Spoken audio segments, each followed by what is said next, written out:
Welcome to MTG Anarchy, where we take a look into the world of Magic the Gathering and stir in a little bit of chaos. This is Michael, you guys, your host today, and it's great to see you guys here. Today we are going to be doing a crack a pack sort of randomization sort of thing. So basically how this works is we're going to go ahead and roll this dice to see what pack we end up going ahead and cracking for the day. Honestly, it would be depending on what we roll, but with these sorts of things, we will go over the cards, let you know about them, how I feel about them, that sort of thing.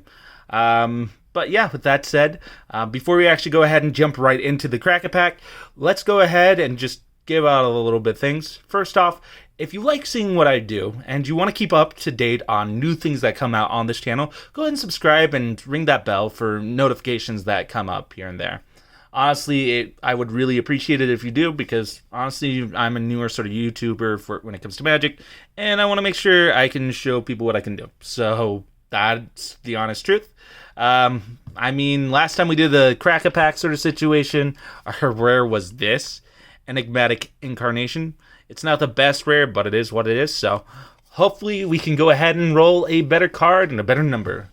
But with that said, let's go ahead and get right into it. So, we're going to go ahead and say this is 1, 2, 3, 4, and 5, and 6. Alright, let's go ahead and check it out. And 4. So, we are going to be opening Core Set 2019 for the day. Alrighty then. I'm going to put these two away. Honestly, I think because I'm going to go ahead and do a Crack-A-Pack on a different platform, we're going to go ahead and do this one as the last Crack-A-Pack sort of video for a little bit until a new one comes out later on or I get more packs. Alright, but with that said, first off, we're going to do a new tradition. Whenever we get packs and we want to see if we get something good, all we do... Okay, let's see if that actually helped. I don't think it did, but you know what? It is what it is. Okay, so the cards are pointed that way. Also, we're just going to go ahead and put the things to the front. So I think it's just the land and the token. So let's go ahead and see. We got an island. I mean, the last one I did was also an island, so maybe it's a sign. And our token's going to be an Ox token. So, I mean, Ox Lives Matter maybe? A 2/4 Ox. Actually not bad. It could be a good sort of blocker. But with that said, let's just go ahead and jump right into this pack. So the first card we have is Onake Ogre. It's 3. It costs 3. 2 colorless and red. And it's a 4/2. Honestly, not bad. I think the power's there. Honestly, it's a vanilla type of creature. And you know what? Honestly, for mono red deck, or if you're just trying to go ahead and bring stuff out with power, this might actually be something good. To me, though, I think Warstorm Surge with this, you're going to deal 4 damage to any sort of target.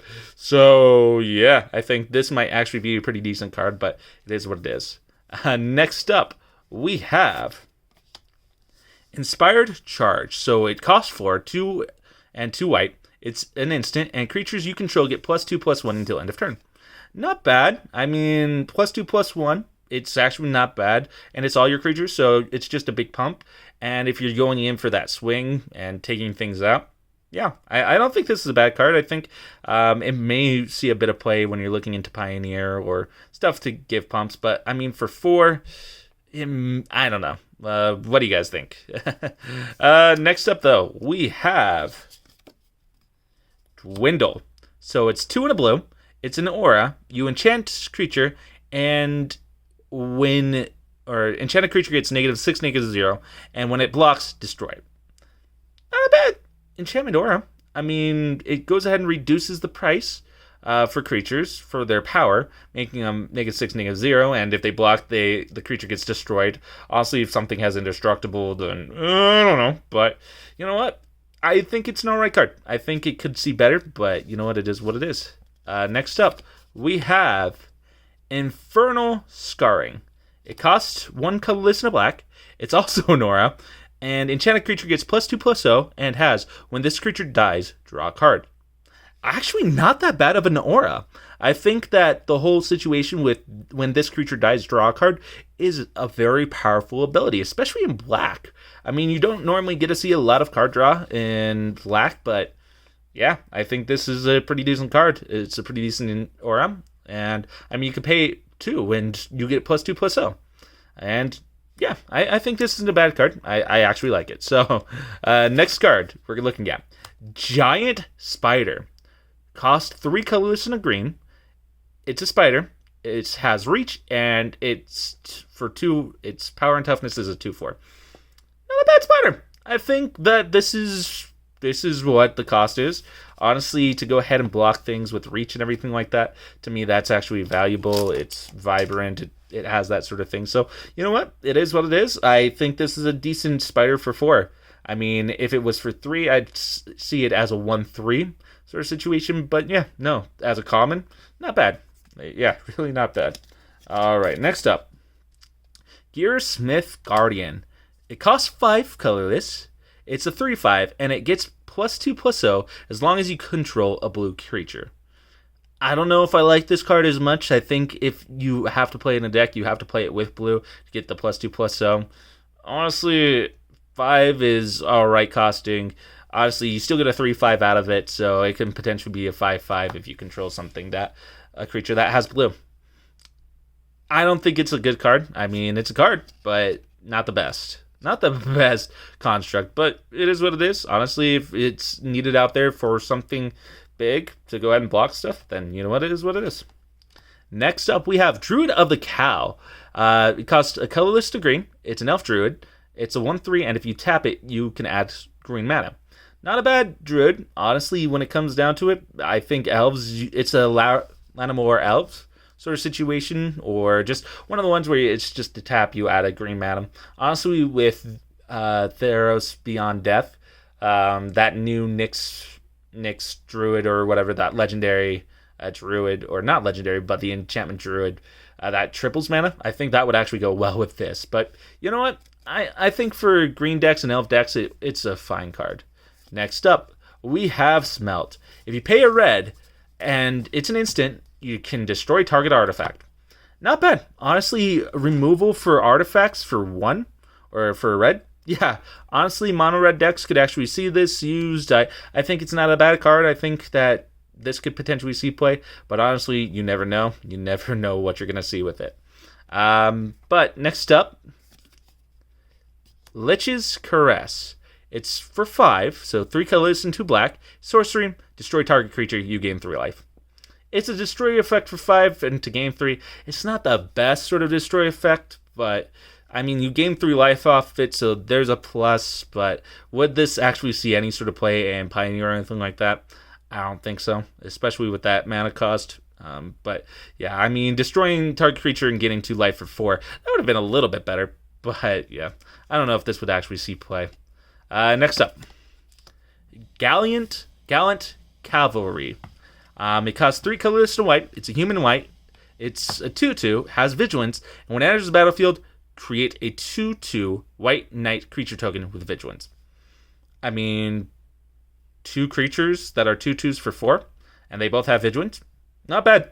I think that, to me, this is a better card. This could see play in any sort of let's create multiple creatures at once sort of decks, and yeah, I think this is a really decent card. So I actually do like it. I think that for what it costs and what it does, yeah, I think it does really well. So I like that card. I think this is actually one of my top ones on the pack. All right, next up, we're in the uncommon territory. We have Leonin Vanguard for 1 white. It's a 1/1 cat soldier, and at the beginning of combat on your turn, if you control 3 or more creatures, this creature gets +1/+1 until end of turn and you gain 1 life. I don't know. I mean, for 1, it's not bad, and you have to control 3 or more, so white weenies could actually see this, and you gain a life, but I wish it would have just came with lifelink instead of just gaining 1 life. To me, that would have done a little bit better than being a 2/2. But yeah, honestly, cat decks might see this might be played in cat decks. Honestly, to me, it is what it is. All right, we have for the second Herald of Faith. You pay 5, so 3 colorless and 2 white. It's an angel. It's a 4/3, has flying, and when it attacks, you gain 2 life. Not bad for 5. I mean, it's an angel. Angels usually do stuff like this. You're going to gain some life. It's not bad for 5. I wish it would have had lifelink instead of gaining just 2 life, but you know what? It is what it is. I mean, it's not a bad card. So, you know what? I'm going to say, you know what? It is what it is. Decent card. All right. The last uncommon we have, Saturn Chanters. So we have a colorless, a green, and a white for 2/2. Whenever you cast an enchantment spell, draw a card. Actually not bad with Theros Beyond Death. This goes ahead and gives Enchantress decks a lot to go with, and honestly, that's for any Enchantress sort of deck. So, I mean, all the omens will help with this. You're going to gain additional card draw. I mean, the most powerful thing in Magic is card draw. So to me, I think this isn't a bad card. I like this card. I think that this is really decent. So for 3, for a 2/2, that helps you draw a card in Enchantress builds. Yeah, I like it. And our rare for the pack is Open the Graves. Okay, this is actually a pretty decent card. All right, so Open the Graves. It costs 5, so 3 colorless and 2 black. It's an enchantment, and whenever a non-token creature you control dies, create a 2/2 black zombie creature token. Actually, for zombie decks, this is not bad. Honestly, I like this card. I mean, it costs 5, but you know what? Whenever a non-token creature you control dies, it create a 2/2 black zombie creature token. It's not going to help in the multiple effects unless you do stuff with it, but it's not a bad card. I actually like it. I think that this would see a decent amount of play in any sort of zombie deck. So, yeah, I think this would actually do really well. But with that said, this is the rare of the pack and the final card of the pack. So, the crack a pack is now done. So, what do you guys think? Do you guys like the cards that were pulled? Do you guys not like the cards that were pulled? Go ahead and let me know in the comments down below. Also, if you like these types of videos, go ahead and leave a like and a comment. Let me know as well what you guys thought. As well as share the video to let other people know, saying, hey, look, this guy actually goes ahead and does things other than discussions and other crap. Also, again, just bring it up, if you guys like the content that I'm putting out, go ahead and subscribe to the channel and ring that bell notification for new updates on the channel, as well as new videos that are coming out. But with that said, thank you guys so much. I do appreciate it. This has been Michael, and I hope I've gone ahead and thrown a little bit of chaos your way. Thanks again. Take it easy.